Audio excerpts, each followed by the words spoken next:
Bom, boa tarde a todos. Sejam muito bem-vindos. Estou gostando de ver a sala cheia, depois de tanta espera em casa que nós tivemos, agora a gente poder ter essas palestras presenciais. E essa troca de energia entre a gente é muito boa. É boa para nós, os trabalhadores, e boa para os assistidos. E o tema de hoje de Fonte Viva é devagar, mas sempre. Então ele diz assim: mas, ainda que o nosso homem exterior se corrompa, o interior, contudo, se renova de dia em dia. Por isso, não desanimeis. Embora exteriormente estejamos a desgastar-nos, interiormente estamos sendo renovados dia após dia, pois nossos sofrimentos leves e momentâneos estão produzindo para nós uma glória eterna, que pesa mais do que todos eles. Assim, fixemos os olhos, não naquilo que se vê, mas no que não se vê, pois o que se vê é transitório, mas o que não se vê é eterno. Então, quando eu li assim, devagar, mas sempre, eu falei, opa, que tema, hein? Devagar tudo bem, a gente sabe que a gente tem que dar uma parada nessa vida corrida que nós temos. E aí eu pensei nos jovens. Eu falei, os jovens que têm essa volúpia, essa vontade de viver muito rapidamente. A gente vê eles no celular com aquela rapidez. E aí a gente vai chegando na maturidade e vai vendo que as coisas precisam ser maturadas. Que é muito importante a gente pensar e analisar cada ato, porque os nossos atos, eles têm consequências. Então é muito importante a gente pensar antes de fazer e não se arrepender depois. E aí vem devagar, mas sempre. O sempre tem um peso, né? Sempre. Parece uma coisa assim, comprida. E me trouxe a ideia de perseverança. As pessoas existem muito facilmente hoje em dia. Hoje em dia as coisas são efêmeras, todo mundo tem um grande, se anima muito com uma coisa, de repente, da mesma maneira se desanima. Então, a gente vê que os grandes vencedores em todos os campos são os mais inteligentes, são os mais dedicados, são os que têm mais poder econômico, ou são aqueles que não desistem? Se você vai ver as histórias dos grandes realizadores, das figuras proeminentes, todas elas tiveram muitas quedas, mas não deixaram, levantaram, foram em frente. Hoje a gente vê só o sucesso, a gente não vê os tropeços que as pessoas caíram. E aí eu cheguei dentro disso mesmo, mas ainda o nosso homem exterior se corrompa, o interior contudo se renova de dia a dia. E aí eu pensei na velhice. Hoje um tema que é tão tratado, porque antigamente a velhice era uma coisa simples, porque todo mundo tinha vovozinho em casa, ouvia, mas não dava muita atenção, o vovozinho não dava muita atenção porque eles falavam. Não se falava em dizer que a pessoa estava com Alzheimer antigamente. Não, vou botar um pouco esquecidinho, vou botar esquecidinho. E de repente, com o conhecimento, com tudo isso que nós viemos a aprender, nós vamos vendo que a velhice, ela hoje é muito bem tratada. Quer dizer, hoje você tem meios de ter uma boa vida durante muito tempo, de se preparar para isso.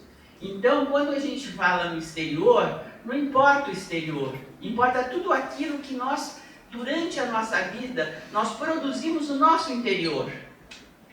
Então, às vezes a gente vê pessoas que não têm aquela aparência maravilhosa, mas elas se tornam bonitas por quando a gente vê o interior delas. Quando a gente vê pelos olhos, pelo olhar, pela expressão, por como ela se posiciona, a gente vê a beleza dessas pessoas, a força dessas pessoas. Então é importante a gente ver isso. Então chegamos a um outro tema que tem dentro desse tema, que é a nossa reforma íntima. A reforma íntima, ela é muito pisada e repisada no Espiritismo. Porque o que significa reforma íntima? A reforma íntima é aquilo que nós trabalhamos dia a dia, hora a hora, momento a momento, para crescermos. mas não crescermos espiritualmente, nos tornarmos pessoas melhores. Então, esse esforço que é diário, que é nas nossas ações, que é no nosso conhecimento, é na nossa consciência, é na constância. Então, todos esses esforços para essa tão falada reforma íntima faz com que nós possamos parar e pensar, não, se eu olhar para trás, eu vejo que eu cresci muito, eu andei muito daquele ponto que eu era um ano atrás. Nossa, nós então, com o mundo todo que teve essa parada de 2 anos, quando voltou, pôde se analisar. Nós aqui no CRE nos analisamos, nós não tínhamos nenhum acesso via virtual com os nossos assistidos. E de repente isso cresceu. E de repente nós temos um Evangelho no Lar às quartas-feiras, que eu convido todos vocês, é só entrar no nosso site, que vocês têm às quartas-feiras de manhã e à noite, que pega pessoas do mundo inteiro. Que pessoas do mundo inteiro já vão e têm conhecimento. Então, houve um crescimento até quando nós paramos. Nós não paramos. Tivemos apoio à distância, onde havia orientação, e até hoje tem orientação para quem não pode vir pessoalmente. Tivemos todos os trabalhos sendo feitos, e agora presencialmente. Por quê? Porque quando você vem presencialmente, é muito importante para nós a presença de vocês. Porque quando você já tem o intuito de sair da sua casa, largar os seus afazeres e se dedicar esses momentos para ficar aqui conosco, vocês já mostraram para o plano espiritual, para nós a gente é só um reflexo, mas para o plano espiritual, a vontade de vocês, o esforço de vocês e como é importante para vocês o crescimento espiritual. Então, o trabalho presencial é importante por isso, pela troca de energia que a gente sabe que existe. A gente sabe que um passe é uma troca de energia, uma força que vem do plano espiritual, passa pelo médium que vocês recebem. Então, toda essa troca de energia é muito importante. Então, quando eu vejo mais assim, que eu começo a ver que está começando a encher a sala, a gente fica muito feliz aqui, todos nós. Por quê? Porque sabe que a gente está ampliando. A gente ampliou nessa pandemia, a gente ampliou o nosso acesso virtualmente, mas pessoalmente está retornando e é uma coisa muito prazerosa para nós e para vocês, porque vocês quando entram por aquela porta, vocês já estão sendo tratados, vocês já demonstraram a vontade de estar aqui, e essa vontade é entendida pelo plano espiritual. Então essa reforma íntima já começa por isso. E eu tinha aqui, eu levantei, a reforma íntima segundo Chico, por Emmanuel. Então são 20, eu não vou falar os 20, porque senão a gente fica 2 dias aqui. Mas tem algumas coisas interessantíssimas. Primeiro, executar alegremente as próprias obrigações. Parece uma coisa boba, mas veja a força disso. Quem trabalha, às vezes não está contente no trabalho que está, ou porque não recebe bem, ou não é bem aquilo.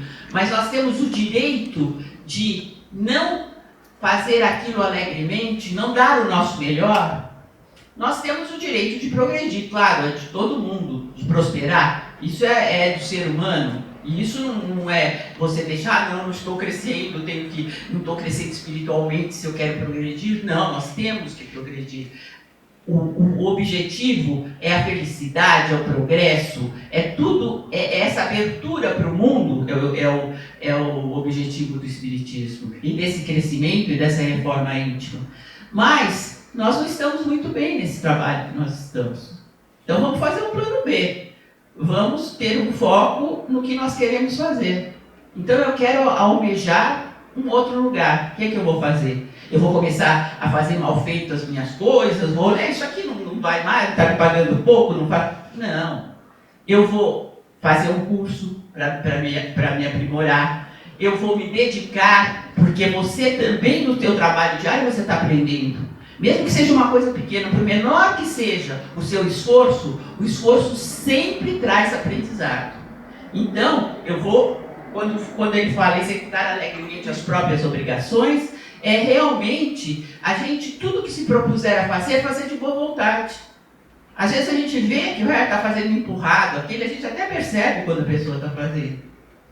E, gente, isso não traz bem para ninguém. Não traz bem para a firma, ou que seja para a firma, ou para a família, para quem seja. Olha, eu vi uma vez um filme maravilhoso, chamava Como Água para Chocolate. E a moça cozinhava, e conforme ela cozinhava, se ela estava de bom humor, ela fazia assim, ela punha amor naquela comida e todo mundo ficava maravilhado, e ela era considerada uma maravilha de uma cozinheira.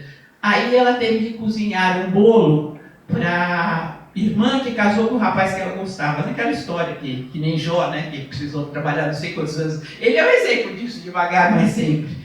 É a história de Jó, que trabalhou 7 anos, aí recebeu a irmã errada, mais 7, teve essa paciência. Então, nesse caso também era um tipo de hierarquia que era assim. Então, a irmã mais velha, acho que casou, e ela, com o rapaz. E ela foi fazer o bolo. E ela chorava no bolo. Ela chorava quando ela fazia o bolo. E ninguém conseguiu comer o bolo porque ficou amargo. Então, é sempre uma história que tudo que você põe amor, você transmite. Então, para que fazer as coisas por obrigação, de má vontade? Se você está dispondo o seu tempo e aquele momento para fazer alguma coisa, faça de boa vontade. E parece mentira, mas isso é o primeiro ponto em que Chico, por Emmanuel, fala sobre uma reforma íntima, que é executar alegremente as próprias obrigações. A segunda é silenciar diante da ofensa. Essa é dura, né? Puxa vida. Quanta gente que fala assim, eu sou assim mesmo, eu não mudo. Eu não quero saber, para mim é pão, pão, queijo, queijo, é olho por olho, dente por dente. A gente chegar ao ponto da resiliência de você olhar o outro, da empatia, você olhar o outro que está te ofendendo e ver que a fraqueza é dele, que os teus valores, aquela ofensa nunca vai diminuir. O seu interior, que ele fala aqui, ele nunca vai diminuir pela ofensa do outro. A ofensa do outro é do outro, ele está mostrando quem ele é, não quem você é. Tudo na sua medida, porque também hoje, senão não teriam criado nos códigos difamação, injúria, então não teria. Então também, sem extrapolar, né? Quando a pessoa também fala alguma coisa, os seus direitos são direitos e deveres. Então, mas eu estou falando dessas coisas às vezes pequenas que a gente se irrita mesmo, com uma palavra que é mal falada, com uma maneira até de olhar ou de cumprimentar, a gente já se ofende logo. Então essas pequenas ofensas acabam baixando o padrão vibratório, acaba vindo uma série de amiguinhos espirituais que a gente não quer perto da gente, tudo por nada. Porque será que é tão importante aquela pessoa que ficou de mal com a gente? Quando a gente é criança e adolescente, pode até ser, mas quando a gente vamos chegar numa maturidade, num crescimento, de saber que as pessoas são diferentes e que aquela pessoa talvez não esteja bem com ela mesma. Porque quem está feliz e bem e firme em seus propósitos e no seu crescimento interior, ele não tem tempo para ficar prejudicando os outros. A gente fala assim, quando você vai falar alguma coisa, o poder da palavra é forte, você olha primeiro se aquilo vai fazer bem para alguém. Se aquilo vai fazer a pessoa crescer ou vai simplesmente ao seu ego falando. Isso estava entalado aqui, eu tinha que pôr para fora. Então você não estava querendo ajudar a pessoa falando isso. Você estava querendo se livrar daquele nó na garganta. Então foi uma atitude egoísta que você teve. Então, essas pequenas coisas é que o devagar, mas sempre quer dizer. Quer dizer que a gente não precisa pensar em grandes feitos, em pregar para multidões, em modificar. Porque se nós fôssemos assim, nós estávamos de asinha lá no céu, nós estamos no dia a dia, no feijão com arroz mesmo. Então vamos pensar que quando nós estamos tendo uma atitude, aquilo está boa, aquilo está pesando no nosso crescimento. Assim como uma maldade que a gente faz, às vezes involuntária, viu? Às vezes a gente tem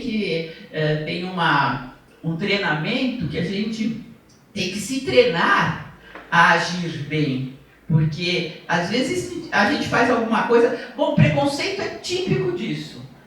eu não tenho preconceito, eu não sou racista, eu não sou nada. Mas, de repente, a gente se vê tendo atitudes assim, porque nós somos criados, porque nós temos crenças antigas que conscientemente a gente não está, mas a gente já aprendeu a falar aquilo. Hoje você não pode falar, essa atitude denegriu outra pessoa, e era uma coisa que a gente falava tranquilamente, porque o que a gente ia pensar que denegriu? Mas para a pessoa, para o negro que sofreu tantas injustiças, isso pesa. Porque você está dizendo denegriu, tornou ruim. Então você está sempre dando uma conotação ruim para isso. Então, às vezes, mesmo dentro da gente não ter a intenção, a gente tem crenças arraigadas que nos fazem automaticamente ter essas atitudes. Então, também isso é orai e vigiai. Nós também temos que nos vigiar também nessas condutas. Então, quando ele fala silenciar diante da ofensa, eu acho que é um crescimento que a gente tem que analisar bem e tem que trabalhar muito a diferença, como a gente diz, entre o ego e o eu. E o eu interno, que é a célula divina que nós temos, esse não tem ofensa que ofusque, porque ele tem uma força muito grande. E todo ser humano tem essa força dentro de si. Esquecer o favor prestado é a terceira. Como é difícil isso. A gente, mesmo que você faz qualquer coisa para a pessoa e pensa, ela foi ingrata, eu fiz isso e não foi. Imagine que eu não faço mais porque ela foi ingrata. Gente, doar é uma coisa, se você for pensar, é egoísta. Porque quando você doa alguma coisa, é sinal que você tem e outra pessoa não tem. Então sempre você está numa situação de superioridade. Então por que você humilhar aquela pessoa, achar que ela tem que estar a seus pés, tem que ser agradecida, submissa? Se essas pessoas têm poder econômico, a gente vê isso em família muito. Tem poder econômico e acha que pode subjugar as pessoas pelo poder econômico. É uma mãe, um pai com um filho, é um parente, é esse tipo de coisa. Será que é por aí mesmo? Ou você tem que ter o prazer de dar pelo prazer de dar? O ato de dar tem que ser, tem que trazer esse prazer, e não a recepção do outro. O que a pessoa vai dar em volta depende dela, depende do crescimento espiritual dela, depende da gratidão dela, depende de tantas coisas. Mas o ato de você dar é prazeroso para você. Então é tão gostoso quando a gente, até nada, doar um agasalho, doar uma campanha do cobertor, mas de repente você está doando aquilo porque você sabe que aquilo vai fazer bem para um semelhante seu. Então esse ato já faz com que você se sinta bem. E você tem que saber receber também, porque tem muita gente que é muito boa de dar, mas é ruim de receber. Há uns anos atrás, agora eu aprendi, mas era assim, falava assim, nossa, Lúcia, que blusa bonita que você está. Eu falava, tem 10 anos já, é velhinha. Não... Gente, fala obrigado e pronto. Agradece, seja agradecida. A pessoa teve a vontade de te fazer um elogio e você está como que repudiando esse elogio. Porque você está dizendo, não, você elogiou isso, mas não vale nada, isso aqui é velhinho. Então, a gente tem que saber também receber. É um dom saber receber. Então, quando a gente diz aqui, ele diz esquecer o favor prestado, é esquecer o favor prestado, e quando nos prestam um favor, obrigada. Basta isso, gente. Não precisa discurso, não precisa nada. Obrigada quer dizer que aquela pessoa se dignou a te fazer um elogio. Então, vamos agradecer. Ela te mandou uma energia boa. Obrigada. Então, são pequenas atitudes. Então, quando a gente fala devagar e sempre, a gente quer dizer que a gente quer andar devagar? Não, quer dizer que as pequenas coisas são importantes. Quando chega no fim do dia, quantas pequenas coisas foram feitas para o crescimento de cada um, para vocês se tornarem pessoas melhores? Todos têm essa possibilidade. Todos no seu dia a dia têm essa possibilidade de poder chegar no fim do dia e dizer, puxa, não foi nada para mim, mas foi uma coisa que eu fiz tão de coração e eu consegui deixar aquela pessoa mais feliz. E para mim não me custou nada. Me custou simplesmente o meu aprendizado, a minha consciência de que quando eu faço o bem para os outros, esse bem retorna para mim. Se a gente tivesse sempre isso na mente, não haveria guerra, não haveria injustiça, não haveria suicídio, assassinato, não haveria nada disso. Mas o ser humano está em crescimento, cada ser humano está num degrauzinho. Então, às vezes, eu lembro que tinha um dirigente muito querido aqui, que já faleceu, e ele falava assim: puxa, você fala para rezar por essa pessoa que matou o assassino que matou 3 pessoas? Ele fala assim: não, ele já cresceu, porque em outras vidas ele matou 100. Então, é um crescimento. Mesmo as pessoas que estão hoje no nível que fala, essa pessoa não tem jeito, pelo amor de Deus, vai rezar, essa daí não tem jeito. Tem jeito, porque mesmo no pior estágio ela cresceu um pouquinho, ela em algum momento teve essa consciência. Então é importante a gente tomar essa consciência, a gente ter a consciência e automatizar isso, que cada vez que a gente estiver fazendo algo espontaneamente para o nosso semelhante, nós estamos crescendo. Não importa se é um passo, se é 1 milímetro, se é 1 quilômetro. Interessa que nós estamos nos acostumando a agir assim. Porque quando a gente acostuma a tratar bem os outros, quando a gente se desvia disso, a gente percebe na hora. E você percebe que não é assim. Que você realmente extrapolou. Então, esta consciência, essa constância em aprender esse conhecimento, isso tudo é que leva o devagar, mas sempre, que é para atingir realmente essa renovação diária. E aí, outro esquema de renovação. Bom, eu cheguei no 3º, mas eu vou falando assim, de pouquinho em pouquinho, senão a gente vai. Então ainda tem mais, são 20?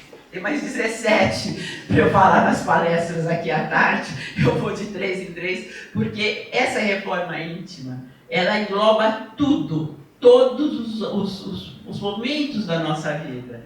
Ela é uma coisa tão ampla que a gente acha que quando acorda, você já pode estar acordando de bom humor, de mau humor, você pode estar chutando o teu cachorro ou não. Então você já está dando esses passinhos, desde a hora que você acorda até a hora de dormir. Quando você consegue relaxar e dizer: não, eu vou encontrar o meu mentor, com os bons espíritos de luz, e vou ter uma noite de sono, e vou me refazer, não vou me revoltar por nada que aconteceu, amanhã é outro dia. Cada vez que você pensa, quando você dorme, amanhã é um outro dia e tudo vai ser melhor, você já está dando um passinho na reforma íntima. Então, é muito importante a gente pensar nas pequenas coisas que nós fazemos no dia a dia. E como nós podemos melhorar isso. Como nós podemos nos tornar melhor a cada dia. Nas pequenas coisas. Isso não há quem não consiga fazer. E para terminar, eu vou ler um salmo, o Salmo 118. O salmo eram os cantos sagrados dos hebreus. Então hoje a gente fala muito em mantra, né? Repete. E eles naquele tempo, eles musicavam esses salmos e repetiam. E eram sempre lições. Então é muito importante a gente analisar também isso. Deem graças ao Senhor, porque Ele é bom. O seu amor dura para sempre. Que Israel diga: o seu amor dura para sempre. Os sacerdotes digam: o seu amor dura para sempre. Os que temem o Senhor digam: o seu amor dura para sempre. Na minha angústia clamei ao Senhor, e o Senhor me respondeu, dando-me ampla liberdade. O Senhor está comigo, não temerei. O que me podem fazer os homens? O Senhor está comigo, Ele é meu ajudador. Verei a derrota dos meus inimigos. É melhor buscar refúgio no Senhor do que confiar nos homens. É melhor buscar refúgio no Senhor do que confiar em príncipes. Todas as nações me cercaram, mas em nome do Senhor eu as derrotei. Cercaram-me por todos os lados, mas em nome do Senhor eu os derrotei. Cercaram-me como um enxame de abelhas, mas logo se extinguiram, como espinheiros em chamas. Em nome do Senhor eu as derrotei. Empurraram-me para forçar a minha queda, mas o Senhor me ajudou. O Senhor é minha força e o meu cântico. Ele é a minha salvação. Alegres brados de vitória ressoam na tenda dos justos. A mão direita do Senhor age com poder. A mão direita do Senhor é exaltada. A mão direita do Senhor age com poder. Não morrerei, mas vivo ficarei para anunciar os feitos do Senhor. O Senhor me castigou com severidade, mas não me entregou à morte. Abram as portas da justiça para mim, porque quero entrar para dar graças ao Senhor. Esta é a porta do Senhor, pela qual entram os justos. Dou-te graças, porque me respondeste e fostes a minha salvação. A pedra que os construtores rejeitaram tornou-se a pedra angular. Isto vem do Senhor e é algo maravilhoso para nós. Esse é o dia em que o Senhor agiu. Alegremo-nos e exultemos nesse dia. Salva-nos, Senhor, nós imploramos. Faze-nos prosperar, Senhor, nós suplicamos. Bendito é o que vem em nome do Senhor. Da casa do Senhor nós o abençoamos. O Senhor é Deus e Ele fez resplandecer sobre nós a sua luz. Juntem-se ao cortejo festivo, levando ramos até as pontas do altar. Tu és o meu Deus, graças te darei. Ó meu Deus, eu te exaltarei. Deem graças ao Senhor, porque Ele é bom e o seu amor dura para sempre. Então, saiam com essa companhia maravilhosa, sabendo que vocês nunca estão sozinhos, que vocês sempre têm o poder de fazer uma prece e de se unir a todos esses espíritos do bem que estão aí querendo ajudar. Tenham a humildade de saber que às vezes nós precisamos repor as nossas forças, renovar as nossas forças, e que a prece, a oração, é uma força muito grande, ela nos une a isso. E ninguém que venha me dizer que não sabe rezar. Quando você diz, eu te amo, quando você diz, obrigado, Senhor, não precisa dizer mais que isso. Já é uma prece. Você não precisa saber recitar uma prece. Você precisa abrir o seu coração e falar tudo aquilo que você sente. Por quê? Porque isso é mais importante do que qualquer prece que você vai recitar. Então fique com Deus e devagar, mas sempre.